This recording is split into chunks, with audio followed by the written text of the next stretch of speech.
Warning, the following audio transmission is based on theory and is intended for entertainment purposes only. It's Doomsday and its affiliates will not be held liable for anything your dumbass does. Listener discretion is advised.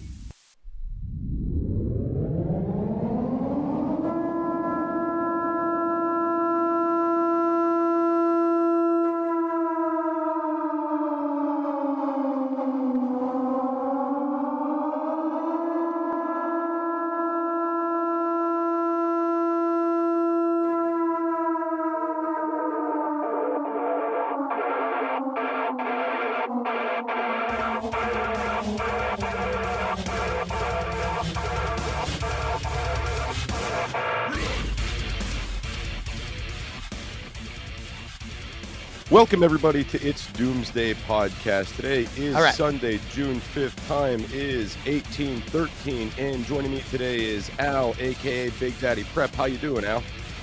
I'm doing fine, man. Matter of fact, I'm hot. I've been in my garden all afternoon. I've been planting. We finally got the weather good enough now we can plant, so I'm doing good. Awesome. Yeah, I've been staying in the garden, too. I've been doing a lot. Yeah. Sucks, doesn't it? The outcome is good, but the work getting there, it sucks. I ain't gonna lie. I mean, I enjoy it, but it's no fun. I just got 3 ticks off me, so yeah. Oh, wow. Wow. Yeah. Okay, yep. So, guys, topic of today's show is tornado survival. All right, and we felt that this would be a good one to bring up. The reason why is my wife was reading through a Facebook story or some news story, something like that, and told me that down in Florida they had a little hurricane come through, and it knocked out a couple power poles, and people were losing their mind that they were without power. And it's someone who has lived in Florida, has been through the hurricanes there. I never experienced the tornadoes. It was never a thing I dealt with. Even where I grew up at, it wasn't a tornado-prone area, but it just kind of blew my mind how quickly these people lost their mind with not being comfortable, things like that. So I was like, you know what? I reached out to Al and I'm like, maybe we should do tornadoes. And Al said, yes, that's perfect because I know all about tornadoes. And I'm like, all right, yeah, perfect. I do. Unfortunately, I do. I don't wear it as a badge of honor, but I do know about tornadoes. I grew up in Florida also, where tornadoes just pop up out of nowhere. You don't know they're coming. We have no early warning system. So I moved to Arkansas 25 years ago, and they have tornado warnings here where they do regular Monday at noon type of, Monday at noon, they do the little announcement. They do the little siren and all that good stuff. We'd have that in Florida, and it's great. But I ain't going to kid you. After you've been through a few of them and you've heard those sirens, and you equivocate that to a tornado, it kind of make your butt pucker. I mean, even if you know at noon, you go, oh, it's noon on Monday. Okay, everything's fine. But when that tornado siren goes off, yeah, it's a butt pucker. I ain't gonna lie to you. But growing up around tornadoes in Florida, I didn't worry about them. We had hurricanes, and hurricanes I always said tornadoes are a guy that blind punches you. A hurricane's like a guy that says, listen, I'm going to come whoop you on Tuesday, and he actually shows up. So tornadoes, I didn't really worry about that much, but I do know a lot about it. But when I got up to Arkansas, it was Tornado Alley for years, although it has shifted to a little bit different part of the country, like kind of more west to me. We're not as much in Tornado Alley as we are, but we definitely have a lot of them. And I got a few stats that have to do about tornadoes, not old stats, but relatively new ones. Like in 2021, there were 1,376 tornadoes in the United States. That's a lot. Wow. I mean, yeah, that's a lot. That is a lot.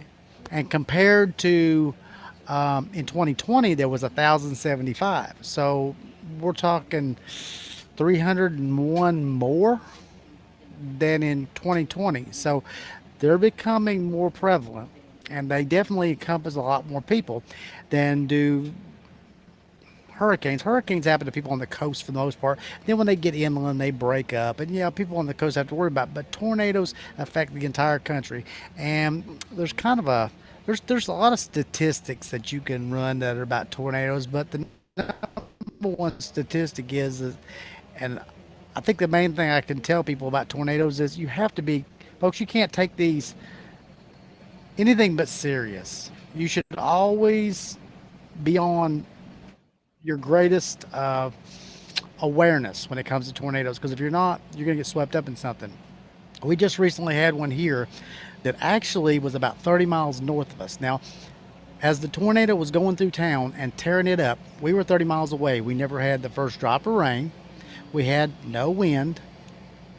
We could see what was going on there from here, but we had nothing. That was 30 miles. That's not a long distance if you want to talk about skies. So it can be very dangerous, Jester.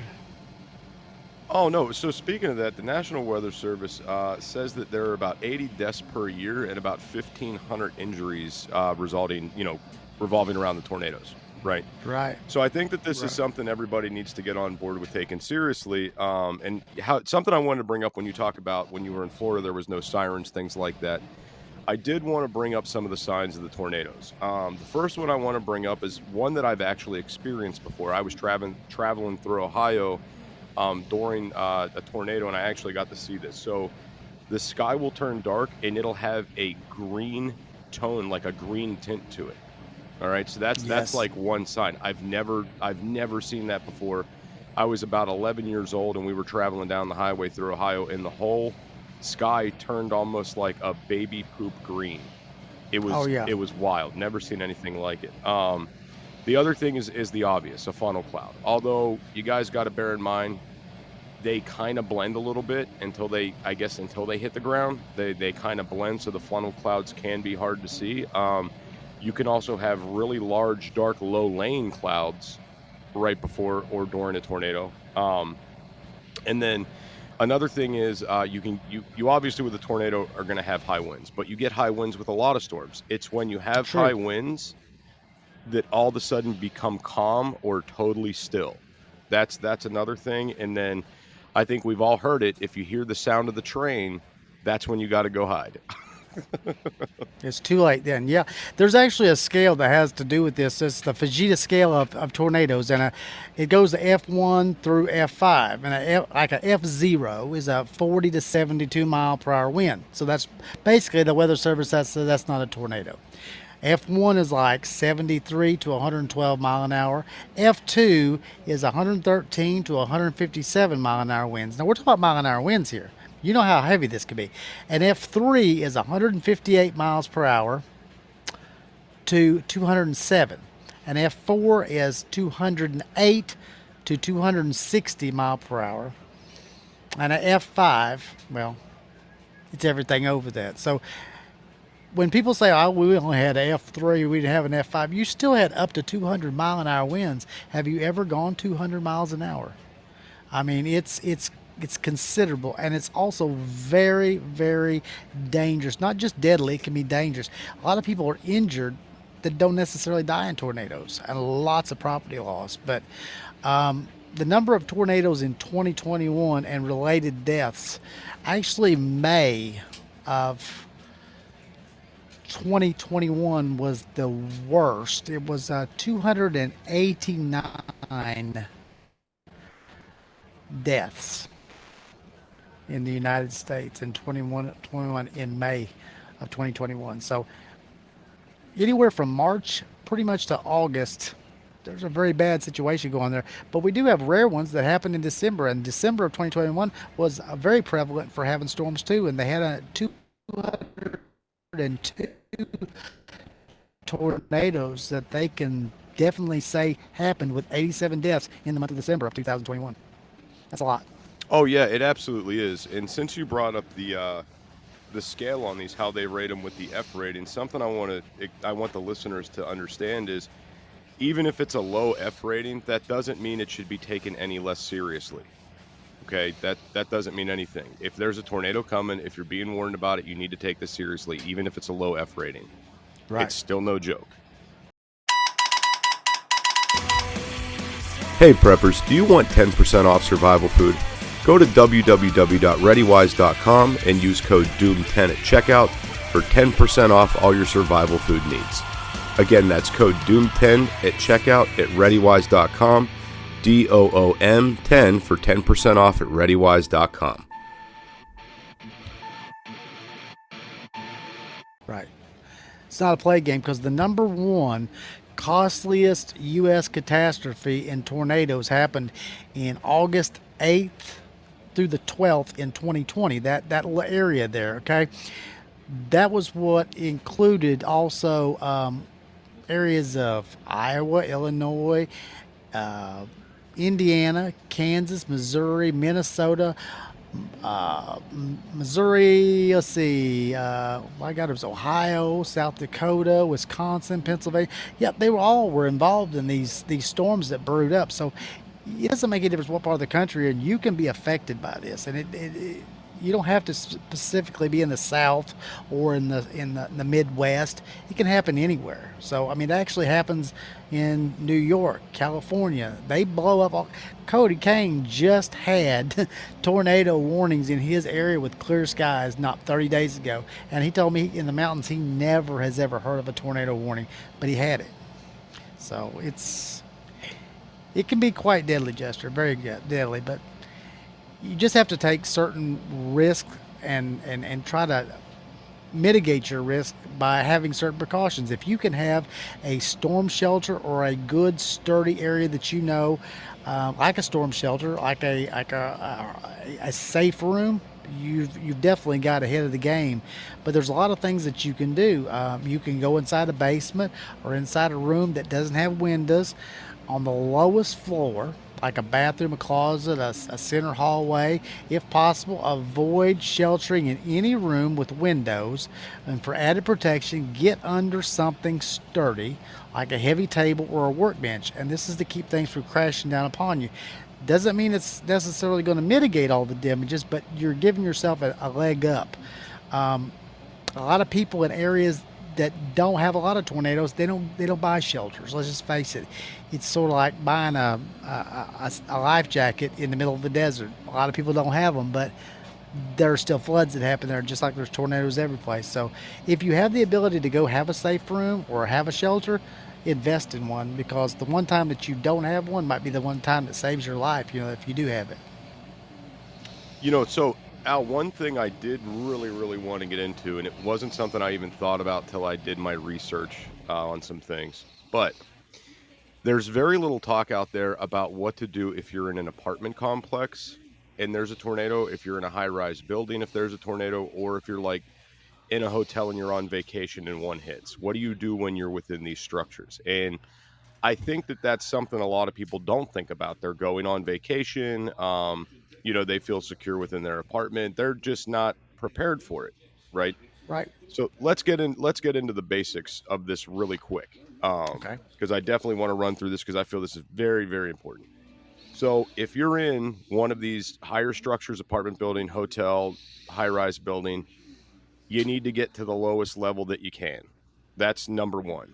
And you want to do that by, first off, taking the staircase. You do not want to take the elevators, right? You don't want to do it. That's the last thing you want to do.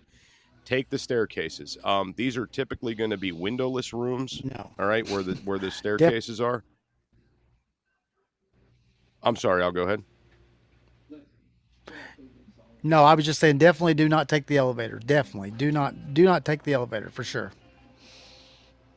Oh, absolutely, yes. Don't take the elevator. Take the staircases. They should typically be windowless rooms where the staircases are, so the risk of broken glass is gonna be reduced. Get to the lowest level you can in these buildings. Get down to the first floor. If there's something subterranean, get subterranean. Get down as low as you can. Once you're in these lower realms of these buildings, get to a center part of the building, right? Get into a room where there's no windows. If you can get somewhere possibly under something strong, like into a closet, underneath a staircase, something like that, that's where you want to go. And then when you're there, do the obvious thing we were all trained to do when we were in school, get low, cover your head. Get low, cover your head. That's what you're going to want to do in these scenarios. And I understand if you live in an apartment complex, if you guys listen to the apartment survival episode, you might be trying to help other people get out. All right. And again, the same thing applies with apartment survival. Do what you can to help others. But if there's nothing you can do, there's just simply nothing you can do. And something to think about, especially if this hits at night, one of the first things that happens when you have a tornado is you have a power outage. So these buildings are going to get dark very quick. I know it sounds kind of goofy, to take a flashlight with you on vacation. But remember, a lot of our phones have flashlights now. You can kick one on. A lot of these exits and staircases have emergency lighting. So these are the places you're going to want to go. But as soon as you get outside of where that emergency lighting is, you're not going to be able to see anything. Okay, so just bear that in mind. You really need to take a flashlight with you every place you go, because you just never know when you're going to be left in a dark. And the worst thing is to be in a dark place in some place you don't know. Uh, but a lot of places you go on vacations and trips to, the simple question to ask, what do you do? Do you have a safe room or do you have a safe area? And most places do, but you just need to ask, because most of them don't advertise it. But certainly when you go someplace that's unknown to you, try to find out where the safe room is, where the safe shelter is, because they've generally got one if they're in a tornado area. Most municipal areas also now, even the tiniest communities here in Arkansas, have what they call community safe shelters. Jacksonport, a little community, tiny little community, about 300 people that I lived in, they had one because they suffered a tornado about 25 years ago and it devastated the town. So the town built a safe room big enough for everybody in town to get into. So you just need to ask. I mean, it doesn't hurt to ask for sure. Oh no, I 100% agree with you. And something I catch a lot of crap for bringing up to people is always bring up to people have emergency radios, right? The little Yep. hand crank deals, things like that. And everybody's like, well, what's it going to matter in a doomsday situation? Well, we prep for everything, and tornado prepping is one of them. Having these little crank up radios, if power's out, if the grid's down, the radio station a couple towns over might still have power. They might have backup generators and they might still be transmitting what's going on. You're going to need these emergency updates. So being able to get onto the weather radio, which I'm pretty sure all these weather radio stations have backup generators, they're designed to still transmit while bad stuff is happening. Okay. So having one of these little radios just to simply keep up with, okay, the storms have passed, it's over, we can come out now, there's nothing going on. Don't underestimate having one of these radios, especially if you live in an area that's prone to tornadoes. Don't underestimate that. Right, and a lot of people don't understand when they're listening to these broadcasts what specific things mean. Like a tornado warning is issued when a tornado funnel is sighted or indicated by weather radar, and that means you should seek shelter immediately. A tornado warning is issued when severe weather is happening. So you kind of need to know what they're talking about. But if you hear a tornado is in your general area, even if it's not coming your direction, understand these things change course very quickly. They're affected by lots of things. We live on a river, or very close to a river. Rivers and large bodies of water have the effect of being able to shift the direction of these tornadoes very easily. You'll watch them, they'll go in a straight line across open ground, but when they hit a river or a tributary, they'll shift directions. So if you know one's in your area, just go to the safe place and wait. Once it's passed or it's gone past your area, then it's safe to come out. But if it's in your general area, just go on, or at least get close to the area that you're going to be safe in, like a shelter. Don't wait to the last second and then run down there or try to make it, because a lot of people, that's how they end up getting hurt or dying, is they wait too late. Well, the shelter's only a quarter mile away. Well, the tornado is 2 miles away. You cannot outrun a tornado, so don't even try. These things are moving very quickly. Most of them move anywhere from 30 to 100 miles an hour. Don't try to outrun them. No, and I know, I've seen a lot of people during tornadoes like pulled over on the side of the highway underneath overpasses and stuff like that because they don't want to keep going, and yeah, you're not going to outrun one of these things. This thing is not on a set path. It's going to go where it wants to go, and it's going to get there very quickly. And it's not worried about stoplights or roadways or trails or travel. And it's not so much the damage isn't so much caused by the tornado itself as much as it is the debris you have flying through the air. So you might think you're in the clear trying to outrun this, and then it starts sending debris through your car and breaks out the windows and all these things. This is very, very dangerous. This is nothing to play around with. Very dangerous. And I actually have a little story. A friend of mine told me that when he went to South Florida for a major hurricane. He went for Andrew, but anyway, he ended up taking his canine and him, and they were down there doing security and things like that when the storm came through. And he believes that during the tornado, so during the hurricane, there was actually tornadic activity along with it. He said it actually took his patrol car and pushed it up an incline underneath the bridge. So the overpass, well, I guess bridge, not overpass. But if it's powerful enough to do that, you know, it's been heard now that tornadoes can actually move objects as heavy as 30,000 pounds. They've confirmed a few years ago that something that weighed tested 30,000 pounds was thrown by a tornado. So it can easily get you. If it can get something that's 15 tons worth of weight, it can definitely move you, your house, or anything else that you have with you.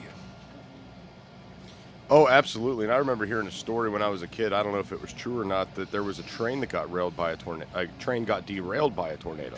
Yes. And think about how heavy a train is. Yep. I mean, It happens. that's a lot of weight, man. Yep. I actually saw a TikTok video just a couple months ago. That was a man that was on a train. He was an engineer on a train. There was a tornado coming. They were filming the tornado, and he actually made a 2 or 3 part TikTok that was him and his partner in a train when the tornado went over him. And his story was, they say it sounds like a freight train. If you're in a freight train, what does it sound like? It was ugly, quite ugly, and it did a lot of damage. It did not topple them over or anything like that, but it definitely went over where they were at. So yeah, not even in a train are you going to be safe. That's a fact. Yeah, this is one of those things where, you know, when Mother Nature shows her wrath, it's something you don't want to mess with. Okay. No. And like I said, I've never had to go through one of these things, but there is a survival aspect of this, and I really do also, Al, want to get into what do you prep for the tornado, and then I'd like to get into what do you do after the storm. Well, the first thing you need to do is find a safe spot. That's the very first thing. You just stay on top of the weather in your area, get to a safe spot. Once you've ridden out the tornado, whether it has caused damage or not to your general area that you're at, home or wherever you're sheltered, when you're coming out of the shelter or coming out of wherever you're at, be very careful, because understand, even though you might be still alive and maybe your house is partially still there or it's damaged, there can be power lines laying around, trees, debris could be precariously dangerously hanging from trees or the house or anything else. So be very cautious of everything around you. I mean, one of the famous things about tornadoes is that tornado come through and more people get hurt from falling debris and live electrical lines than they actually do from the tornado itself. So be very, very cognizant of everything around you after a tornado comes through. But to prepare for it, you need to prepare like you would any kind of power outage or anything else. Understand that your home might be damaged. You might not be able to go back home again. So if you know that there's imminent threat of a tornado coming right over you, try to get your go bag with you. Try to keep that with you. Whatever your inch bag, whatever you have that you say, okay, this is my bag, I have everything in. Get that with you, because you might need to leave and you might not be coming back for a while. It may not be safe for you to come back, number one. Number two, they might not let you come back. But because a lot of people, when these situations hit their area, the police and first responders don't want you going back to that area because they understand that it's very dangerous for people. So get your regular, everybody has a go bag that I know. All good preppers have a go bag. Get that and keep it with you. That way maybe you have a change of clothing, maybe you have a little something to eat, maybe you have a few hygiene items, maybe you have the important paperwork that you would need, because when these things go through, everything gets blown away, everything gets wet, people's roofs are, and half of a house is blown away. You're not going to know where your license is, you're not going to know where your birth certificate is. You're going to need all these things, because whatever you're missing, you're going to have to recuperate. So get your important papers together and things like that, and have your go bag. If I'm going to the shelter, I'm taking my go bag. I've got one. All I got to do is grab it on the way out the house. Now, maybe it's not as complete as other people's, but I've got all the important stuff with me when I go. My wife always says, "Oh, he's not going till he takes his Second Amendment tool and his go bag," because it's a fact. I'm not leaving without him. But that's my tips. That's not off anybody else's page. I'm just telling you what I do. No, and that makes sense. And guys, something I would like to put in that you should have within these go bags. Just a couple things. Number one is going to be some food ration bars. You don't know how long you're going to be hunkered down for. You don't know if you just had dinner, or if you ate 3 hours ago. You might be stuck there for a few hours. The kids might get hungry. Have a couple meal ration bars. Have some granola bars, things like that. Right? Not necessarily long term food, but something to snack on while you're stuck there. Okay. The other thing is obviously going to be water. Now, when I talk about water, there's two sides to this. There's the side of municipal water services may be shut down, and you might need drinking water for a few days after the storm. Plus, you're going to need to have something to drink while you're hunkered down. All right. Me and Al mentioned in the beginning of this having a flashlight.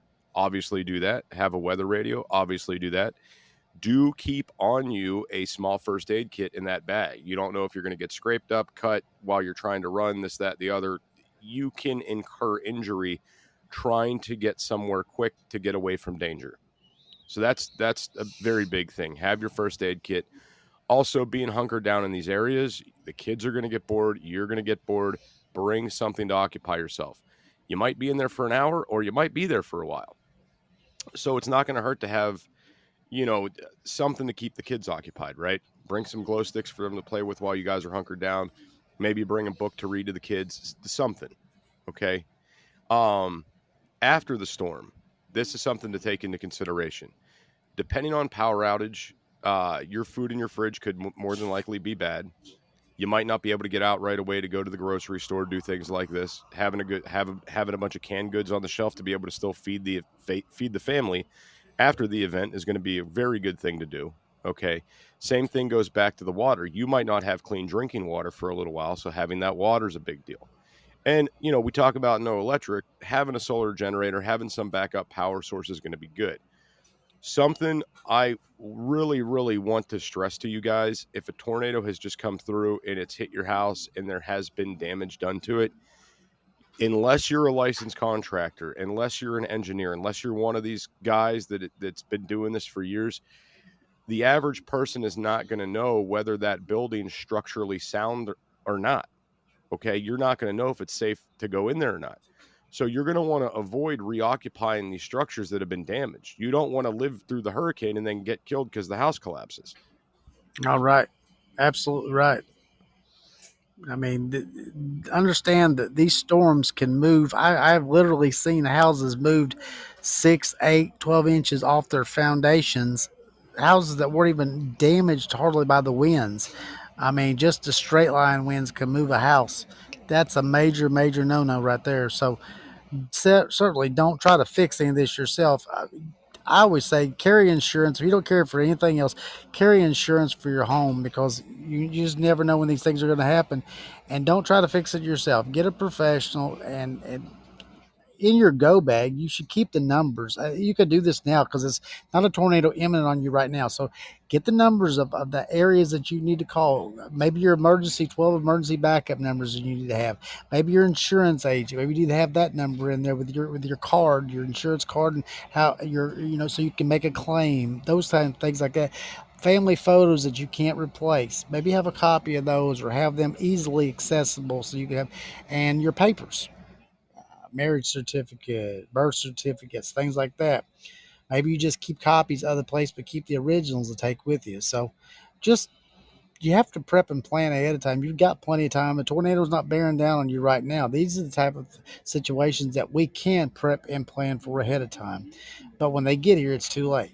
I mean, when that warning goes off here in Arkansas, people's butts start puckering and they start going crazy. And there's two kinds of people. There's the kind that don't worry.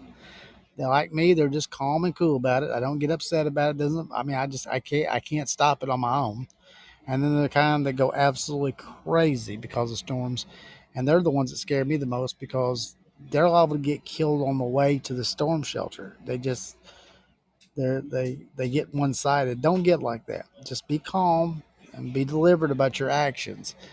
Don't don't run over and kill somebody on the way to this shelter to save your life. So that's just my advice. I've seen a lot of people do it. They come running up to the shelter, 100 mile an hour slide across the grass and go, "Ooh, I'm safe." I say, "Yeah, you just almost killed everybody else, though. I mean, it's a fact." Yeah, and guys, the other thing is do try to prepare for the mental side of this as well. In times of chaos, it's really hard to think clearly, it's hard to function. If you are in one of these areas, you should start doing drills with your family now. Where's the stuff we need to grab? How quickly can we get out of the house? What area of the house are we going to? Is the storm shelter outside? Do we plan on going to basement? Start doing drills. All right. When things are chaotic, those drills are going to kick in and they're going to be muscle memory. And it does not hurt at all to have the stuff in your shelter or where you plan on sheltering that you're going to need, right? Have a Right. couple pillows down there, some blankets down there so the kids can go back to sleep.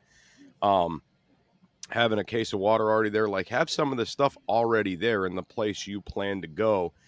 One of the biggest things about disasters and like when we talk about all the prepper stuff is, a lot of these things we talk about are so you can be comfortable, right? And so you can remain safe. You don't want to have to leave the storm shelter because the kids are crying that they're thirsty and there's nothing to give them. That can Right. easily be avoided by having some water there. Same thing with having some meal bars, stuff like that, right? Kids are going to be terrified as it is. So doing anything you can to lighten, that fear a little bit is going to make all the difference, in my opinion. Jester, I have literally spent hours and hours in shelters before, and everything that you're saying is exactly right. And we practice here because we have so many storms, and I have a family member that is extremely scared of storms. So we practice and practice and practice because I hope that when something really happens, they won't be like that. So we go through this all the time, whether a storm's 20 miles away or 2 miles away, we still practice, practice, practice. But everything we're saying about find something to keep something to eat, something to snack on, water, keep something to do while you understand you're not going to have cell service most of the time, but a tornado is coming through, cell service goes out, the television stations go out, the satellites go out because they don't work because well there's interruption.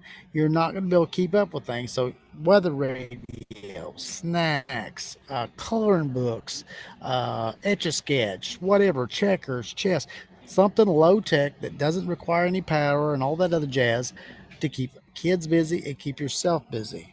Because if you're going to sit there 2 or 3 hours, and sometimes these storms take 2 or 3 hours to pass over, after 5 or 10 minutes, you're bored.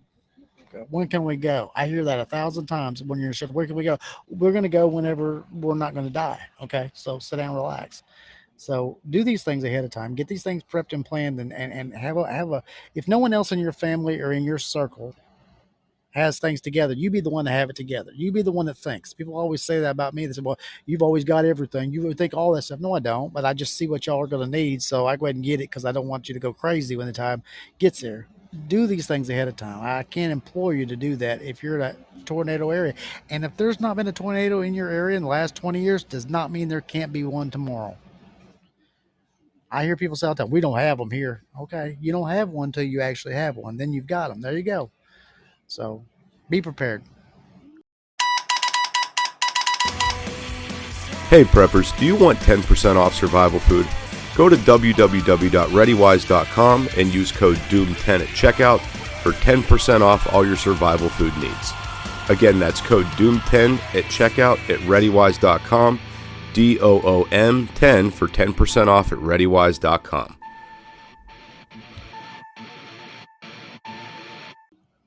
So, in the things that you negate, the things that you are saying, nah, I don't need to do that, or the things that always go wrong, it's not tornado related, but it's hurricane related. When I lived down in Florida, we got hit with Irma, right? Oh yeah. And I boarded up every window in the house except for one that was really close to the neighbor's house. And I was like, I don't need to board that window up. It's too close to the neighbor's house. Nothing's going to fly in between there. So it was about, I don't know, 2, 3 in the morning, somewhere around that time. We just hear this big crash and we just hear glass shattering. And we're like, what the hell is that? The one window we didn't board up in the house, the neighbor's satellite dish got ripped off his house in the wind and came through that window. The Oh one yeah, window we didn't board up was the one that got broken. You know what I mean? Like, it was the only yep, one that would have suffered any damage. So, just be very cautious. And when I was talking about, the boredom side of this, guys, this doesn't have to be extreme. This could be as simple as having a few games downloaded on your smartphone for the kids and having a backup battery bank for that phone and just handing it to them and say, "Here, keep yourself occupied." It's right. that simple. It doesn't have to be anything major. I'm not saying you need to have a PlayStation down in the storm shelter, but there are little things you can do um to help with this. Simply having a coloring book with some crayons, like little cheap easy things you can do to help with the kids, because us as adults, we can level with the fear, we can level with the danger, we can level with it and say, okay, well, we're just stuck here till things, yeah, I'm bored, but it's better than dying. But kids typically don't see the immediate threat with things or fully comprehend what's going on. Some kids do, not all kids, but that's why I keep preaching the kid thing, because I feel like as a parent that would be my primary concern. Yeah, and let me tell you something, Jester. When it has just ironically this week we had this topic that we decided to do. We were checking and buying a storm shelter here for this piece of property right here because we have like two within a quarter mile of us. So we checked into buying one for ourselves. You're never going to guess how much they've gone up in price in the last year and exactly the price range of a 6.5 by 16 foot, which is the biggest one this company sells. How much it is? Oh, I'm gonna just throw a number out there and say it's got to be about 30. Believe it or not, we get an Arkansas discount here. It's about 15 or 16,000. But Oh, now we're wow. not talking about concrete. We're talking about fiberglass. We're not talking Oh, about a concrete fiberglass. set. Yes, fiberglass Wow. in the ground. Yes, that's actually 40% higher than it was last year, same time.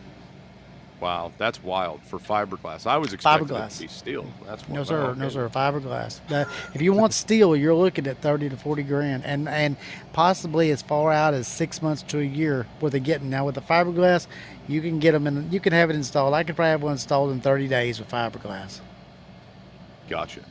So, I mean, Al, I think I've contributed just about everything I have to contribute to the tornado side of this. Hey, I'm gonna give just a minute of what I know to do. Okay, Okay, and let's hear it.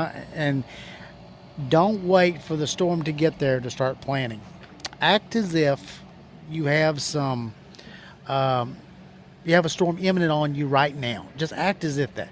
Go get everything that you think you're going to need, the tips that we've given you, and then think of other things that you might need. Build yourself a bag or a pack. Get it in the storm area that you're going to, if you possibly can. If you have a room or have a specific, like a basement or a storm shelter, get those things in there now. If you don't, and you have to travel to a shelter, get that bag either by the door or in your vehicle. Then practice how you're going to get to the storm shelter or where you're going.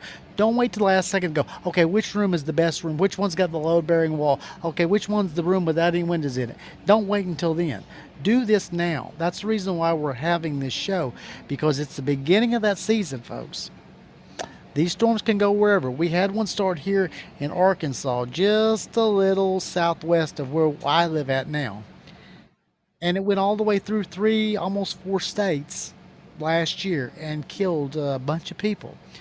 So it can start in Arkansas and it could end up in Indiana by the end of the night. So be cognizant of that. Don't wait until we have storm seasons in full swing and there's one brewing up 200 miles away for you to start doing these things. You have plenty of time right now to think and get this done.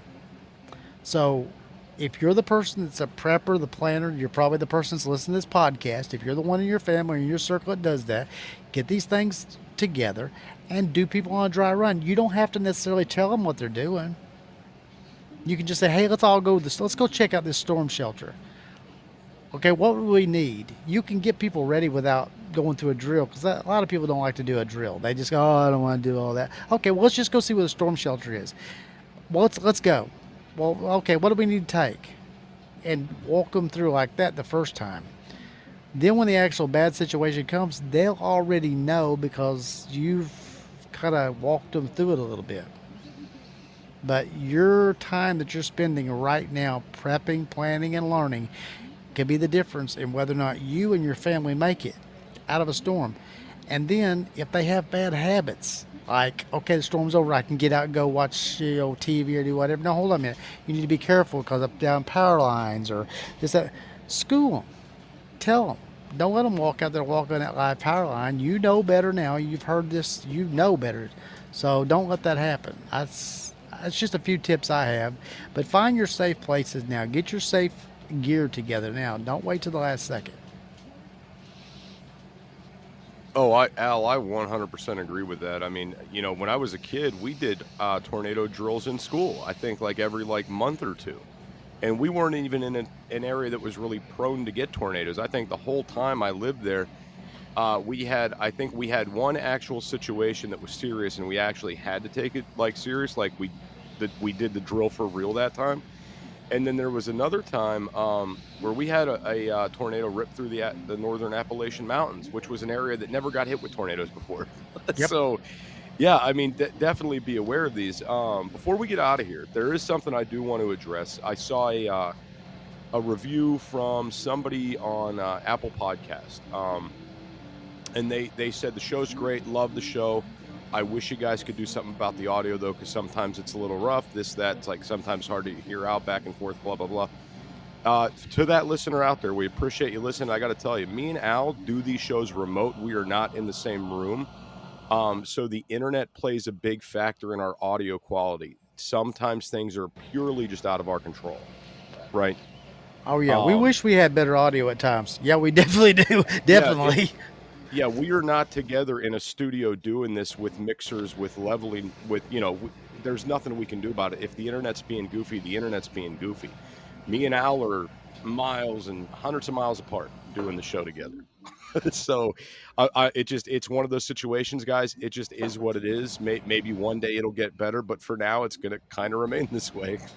But we appreciate the fact that you listen, and we appreciate the fact that you would like it to even be better. We would too. Maybe one day we'll be in a big cushy studio someplace with our feet kicked up doing this, but until then we have to do it for the long distance. But it's all right. I can understand. I listen to podcasts too, the people that are talking from long distances, and this is not one of those highly polished produced shows, but just take it for what it is, the most honest, sincere content that has to do with the situation that we could possibly give you. And the trade-off is maybe we're not as polished, or maybe the sound isn't quite as good, but we are sincere about what we tell you. We mean the best for you. Absolutely. I couldn't agree with that more. And guys, one more thing I'd like to reference. So you guys are hearing this Monday morning. We go live tonight. On Monday nights, 10 p.m. Eastern Standard Time on Podbean. If you guys want to catch the live show after listening to this one today, Al is also doing pretty much a daily show right now. Al, live on Podbean.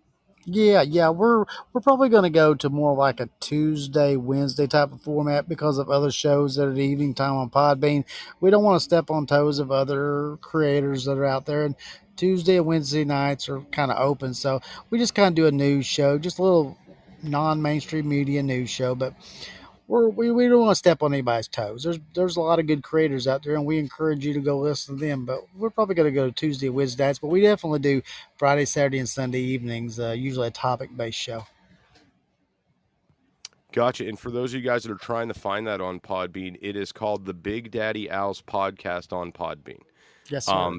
So just look for him in the live room. And again, look for me in the live room. It's Doomsday Podcast. If you guys want to email into the show to be a guest or topic suggestion, something like that, the email is itsdoomsdaypodcast@gmail.com. You can find Al on TikTok at big_daddy_prep, on Clapper with the same name as well. You could find me on TikTok at It's Doomsday Podcast 2.0. And you could find me on Clapper at It's Doomsday Podcast. Even though I don't do much over there, I'm live over there every Monday evening as well, 10 p.m. Eastern Standard Time. Al, you got anything else you want to add before we're out of here?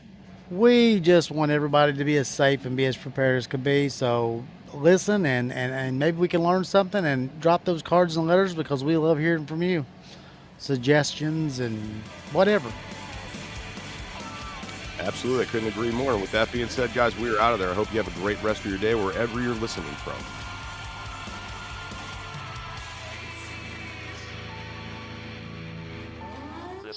emergency action message. At approximately 1 a.m. Eastern Daylight Time, NORAD is tracking 15 ICBM nuclear missiles inbound to the following cities: Orlando, Miami, Pittsburgh, Dover, Newark, Richland, Philadelphia, New York City, Baltimore, Los Angeles, Las Vegas, Boston, Seattle, Detroit. This is an extremely deadly situation. Stay tuned. The next emergency message will be a presidential address.